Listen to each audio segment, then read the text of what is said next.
ಇನ್ನು ಪ್ರತಿಯೊಬ್ಬ ಯಶಸ್ವಿ ಪುರುಷನ ಹಿಂದೆ ಒಬ್ಬ ಮಹಿಳೆ ಇರ್ತಾಳೆ ಅನ್ನೋ ಒಂದು ಮಾತಿದೆ. ಗಾಯತ್ರಿ ಮೇಡಮ್ ಅವ್ರಿಗೆ ಎಷ್ಟು ಖುಷಿ ಆಯಿತು, ಯಾಕಂದರೆ ಅವರ ಒಂದು ಕಲಾ ಜೀವನವನ್ನೇ ನಿಮಗೋಸ್ಕರ ಅವರು ತ್ಯಾಗ ಮಾಡಿ ನಿಮ್ಮ ಜೊತೆ ಯಾವಾಗಲೂ ಬೆನ್ನೆಲುಬಾಗಿ ನಿಂತ್ಕೊಂಡಿದ್ದಂಥವ್ರು ಅಪ್ಸ್ ಆ್ಯಂಡ್ ಡೌನ್ಸಲ್ಲಿ. ಸೊ ಅವರು ಎಷ್ಟು ಖುಷಿಪಟ್ಟರು, ಎಷ್ಟು ಭಾವುಕರಾದರು ಅಂತ. ನಿಜ ನೀವು ಹೇಳಿದ್ದು. ಅವರು ನನಗೋಸ್ಕರ ತುಂಬ ತ್ಯಾಗ ಮಾಡಿದರು. ಅವರು ಆ ಸಂದರ್ಭದಲ್ಲಿ ರಾಜ್ಕುಮಾರ್ ಅವ್ರ ಜೊತೆ, ವಿಷ್ಣು ಜೊತೆ, ಅಂಬರೀಷ್ ಜೊತೆ, ಲೋಕೇಶ್ ಜೊತೆ, ನನ್ನ ತಮ್ಮ ಶಂಕರ್ ಜೊತೆ ಎಲ್ಲರ ಜೊತೆ ನಟಿಸಿದರು. ಜನ ಅವರನ್ನು ಚಿತ್ರದಲ್ಲಿ ಹಾಕಬೇಕು ಅಂತಲೂ ಬರ್ತಿದ್ರು. ಅದು ನಾನು ಅವರಿಗೆ ಪ್ರಪೋಸ್ ಮಾಡಿ ಮದುವೆ ಆದ ನಂತರ, ಇಲ್ಲ ನನ್ನೊಂದು ಕಂಡೀಷನ್ ಇದೆ ಅಂತ ಹೇಳಿದ್ರು. ಏನು ಕಂಡೀಷನ್ನು ಅಂದಾಗ, ನನಗೆ ನೀವು ಮದುವೆ ಆದಮೇಲೆ ಸಿನಿಮಾದಲ್ಲಿ ಪಾತ್ರ ಮಾಡಬೇಕು ಅಂತ ಒತ್ತಾಯ ಮಾಡಬಾರ್ದು. ಇದೇನಪ್ಪ ಇದು ಆ್ಯಕ್ಚುಲಿ ನಿಜ ಹೇಳಬೇಕು ಅಂದರೆ ಒಬ್ಬ ಪುರುಷನಾಗಿ ಹೇಳ್ತೀನಿ. ಇದು ಹೆಂಡತಿ ಹೇಳಿದರೆ ಭಾಳ ಸಂತೋಷ ಕಿವಿಗೆ. ಅಂಥ ಒಂದು ಪಾತ್ರವನ್ನು ಕೂಡ ನಾನು ಮಾಡಿದ್ದೆ. ನೋಡಿ ಸ್ವಾಮಿ ನಾವಿರೋದು ಹೀಗೆ ಅಲ್ಲ ಹಾಗೆ.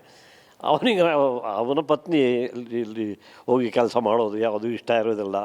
ಆಮೇಲೆ ಬಿಡುಗಡೆಯ ಬೇಡಿಯಲ್ಲೂ ಚಿತ್ರದಲ್ಲೂ ಹಾಗೆ ಇತ್ತು. ಸೊ ಪುರುಷರಿಗೆ ಸಾಮಾನ್ಯವಾಗಿ ಆ ಒಂದು ಬಟ್ ಈಗ ಕಾಲ ಬದಲಾಗಿದೆ. ಈಗ ಪುರುಷರು ಮನೆಯಲ್ಲಿರ್ತಾರೆ, ಮಹಿಳೆಯರು ಕೆಲಸಕ್ಕೆ ಹೋಗ್ತಿರ್ಬೋದು. ಬಟ್ ಅಂಥ ವಾತಾವರಣದಲ್ಲಿ ನನ್ನ ಪತ್ನಿ ಮಾಡಿದ್ದು ದೊಡ್ಡ ತ್ಯಾಗ.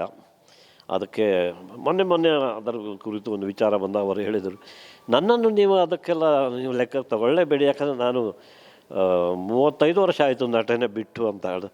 ಅದು ಅವರು ಮಾಡಿದ್ದು ನನಗೋಸ್ಕರ ಅದರ ಅರಿವು ನನಗಿದೆ. ಅದರ ಗ್ರ್ಯಾಟಿಟ್ಯೂಡ್, ಅದರ ಏನಂತಾರೆ ಅದು ನನಗಿದೆ. ಅದರ ಬಗ್ಗೆ ಅದರ ಅರಿವಿದೆ ನನಗೆ.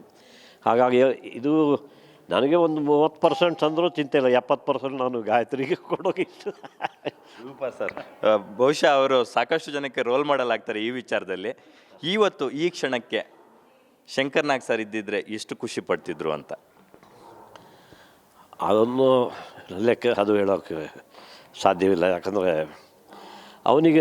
ಅವನು ನಟನಾಗಿ ಹೊರಹೊಮ್ಮಿ ಬಂದಿದ್ದರು. ಅವನಿಗೆ ನಿರ್ದೇಶನದಲ್ಲಿ ಹೆಚ್ಚು ಆಸ್ತಿ ಇತ್ತು. ನೀನು ನಟಿಸಬೇಕು, ನಾನು ನಿರ್ದೇಶಿಸಬೇಕು ಅಂತಲೇ ಹೇಳ್ತಿದ್ದರು. ಬಟ್ ಇಂದಿನ ಸಂದರ್ಭದಲ್ಲಿ ಏನೋ ಭಗವಂತ ಆತನಿಗೆ ಅಷ್ಟೇ ಆಯುಷ್ಯ ಕೊಟ್ಟಿದ್ದು, 35 ವರ್ಷ. ಅವನು ಖಂಡಿತವಾಗಿಯೂ ತುಂಬ ಆನಂದ ಪಡ್ತಿದ್ದ. ಸರ್, ನಿಮ್ಮ ಸಿನಿಮಾಗಳನ್ನು ನಾವು ಥಿಯೇಟ್ರಿಗೆ ಹೋಗಿ ಎಂಜಾಯ್ ಮಾಡೋವಂಥ ಸೌಭಾಗ್ಯ ನಮಗೆ ಸಿಗಲಿಲ್ಲ. ನಾವೆಲ್ಲ 90s ಅವರು. ಆದರೂ ಕೂಡ ನೀವು ಇವಾಗಲೂ ಕೂಡ ಆಗ ಹೆಂಗಿದ್ರು ಅದೇ ಚಾರ್ಮು, ಅದೇ ಎನರ್ಜಿ, ಅದೇ ಸಿನಿಮೋತ್ಸಾಹ, ಅದೇ ಕಲಾಪ್ರೇಮ, ಅದೇ ಕಲಾಗೌರವ, ಅದೇ ಕಲಾಭಕ್ತಿಯಿಂದ ನೀವು ಕಲೆಯನ್ನು ಆರಾಧಿಸುವಂಥ ಒಂದು ಇದಿದೆಯಲ್ಲ, ನಿಜಕ್ಕೂ ಬೇರೆ ಇನ್ಯಾವ ಕಲಾವಿದರಲ್ಲೂ ನಾವು ಅದನ್ನು ಕಾಣೋಕ್ಕಾಗಲಿಲ್ಲ ಸರ್. ಬಟ್ ಈಗಲೂ ಕೂಡ ನಿಮ್ಮ ಸೆಕೆಂಡ್ ಇನ್ನಿಂಗ್ಸ್ ಇದೆಯಲ್ಲ, ನೀವು ಪೋಷಕ ಪಾತ್ರಗಳಲ್ಲಿ, ಒಂದು ಪ್ರಧಾನ ಪಾತ್ರಗಳಲ್ಲಿ ನೀವು ನಿಮ್ಮ ಅಭಿನಯ ನೋಡಿ ನಾವೆಲ್ಲ ತುಂಬ ಖುಷಿ ಪಟ್ಟಿದ್ದುಂಟು ಥಿಯೇಟ್ರ್ಗಳಲ್ಲಿ. ಸೊ ಈ ಸೆಕೆಂಡ್ ಇನ್ನಿಂಗ್ಸ್ ಬಗ್ಗೆ ಒಂದೆರಡು ಮಾತಾಡೋದು. ಅಂದರೆ ಈಗ ನೋಡಿ ನೀವು ಅದೆಲ್ಲ ನಿರ್ದೇಶನ ಮಾಡಿದವರು ನನಗಿಂತ ಅಂಥದ್ದು. ಇದು ಉದಾಹರಣೆಗೆ ರಿಷಬ್ ಶೆಟ್ಟಿ ಸರ್ಕಾರಿ ಹಿರಿಯ ಪ್ರಾಥಮಿಕ ಶಾಲೆ, ಅಥವಾ ನಮ್ಮ ಹೇಮಂತ್ ಗೋಧಿ ಬಣ್ಣ, ಕಮಲುದಾರಿ ಅವರು ಮಾಡಿದರು. ಆಮೇಲೆ KGF ಮಾಡಿದಾಗಲೂ ಪ್ರಶಾಂತ್ ನೀಲ್, ಆಮೇಲೆ ಅನೇಕ ಬೇರೆ ಬೇರೆ ಎಲ್ಲರೂ ತರುಣರೇ, ಅವರ ದೃಷ್ಟಿಕೋನವೇ ಬೇರೆ. ಅದು ಕಾಲ ಬದಲಾಗ್ತದೆ, ಸಮಯ ಬದಲಾಗದಂತೆ ಎಲ್ಲವೂ ಬದಲಾಗ್ತದೆ. ಸೊ ಹಾಗಾಗಿ ಆದರೂ ಅವರು ಹೇಳುವಂಥದ್ದು, ಕಲಿಯುವಂಥದ್ದು ತುಂಬ ಇರ್ತದೆ. ಅಂಥವ್ರ ಜೊತೆನೂ ಮಾಡಿದ್ದೀನಿ, ಇಲ್ಲ ಅಂತಲ್ಲ.